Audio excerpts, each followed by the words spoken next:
And of course, September 11th, a day that lives in the very marrow of Americans who were alive to witness it. And 21 years later, so many families still fighting through grief and searching for answers. I want to welcome in Brett Eagleson, president and founder of 9/11 Justice. His father died on 9/11 when he was just 15 years old. Brett, thank you for being here. Thank you for having me. And you've certainly become a voice for 9/11 families who have fought relentlessly for answers and for justice. Can I ask first, what emotions does this anniversary conjure up for you?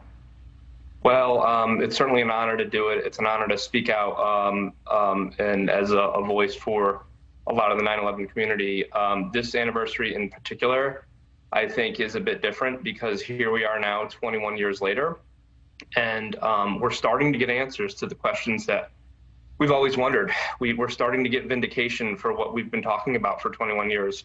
You know, I believe myself, my family, a number of families that I talked to never really bought that official narrative that somehow 19 people, essentially cavemen, right, with no knowledge of English, no money, no knowledge of Western culture, no knowledge of how to fly a plane, how 19 people were able to possibly pull off the most devastating and consequential attack in U.S. history with no help from anyone.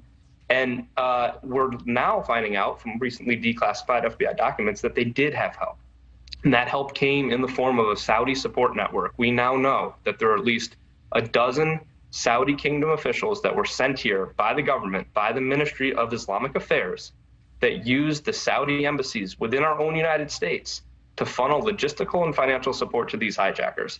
So going back to your original question, how do we feel today? I think there's an immense sense of pride. There's an immense sense of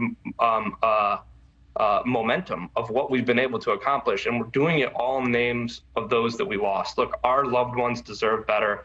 The victims deserve better. It should have never taken 21 years for this information to see the light of day. Absolutely, and I appreciate you pointing out those declassified docs and frankly, the breakthroughs that just happened very recently. I do want to touch on your story. You know, 21 years ago, your life changed forever.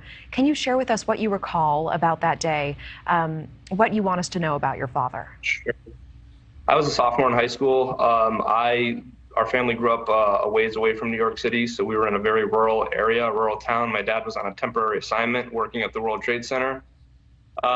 He would never admit this and wouldn't like that we were talking about him like this, but he did die a hero that day. And there's just such an immense sense of pride for him. But it's been really hard pill for our family to swallow because the selfish side of us says, Dad, why didn't you get out? Why didn't you walk out of the buildings like we know you could have?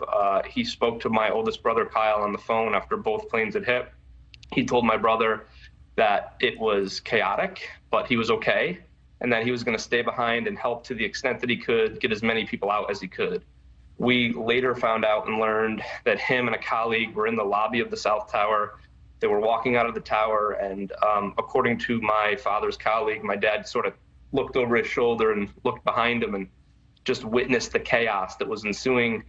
And he remembered that he had a box of portable two-way radios back on the 17th floor. So my dad was employed by the mall management company that was there. So his office had a box of portable two-way radios, which they used to communicate to the maintenance staff.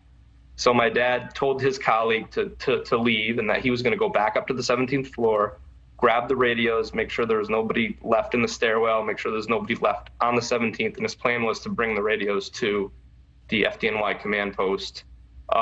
We don't really know what happened after that. We don't know if he ever actually made it upstairs, but at some point between him and his colleague parting ways, that's when the building fell. And, you know, it's just been a really, it's been a hard emotion to deal with because, you know, like I said earlier, you want to be proud, but you also are just a little bit, it's sort of bittersweet because he could have gotten out and he gave his life to save others that day. And no doubt there are people that did live or are living now because of his actions, and in a way that does make it more tolerable and it helps in a way. Brett, thank you for sharing that with us. For those who do want to support families today, what can we do?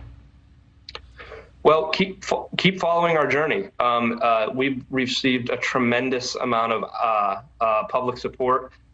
People are starting to wake up. They're starting to reach out. They're asking how that they can help.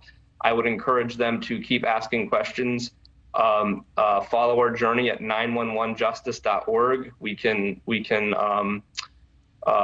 take donations. So if anybody wants to donate $3, $5, $100, whatever it is, any donation that you make to us is going to go 100% to keep funding our journey, to keep funding us to be able to unleash these documents. Look at what we've accomplished in the last year alone. We've learned so much more about the 9/11 plot, and you know, I would beg people to just talk to their children. Don't let these people have died in vain. Challenge the official narrative. Let's really press our government. Let's press our elected officials to hold those who are responsible accountable. And all roads are pointing towards the Kingdom of Saudi Arabia, unfortunately.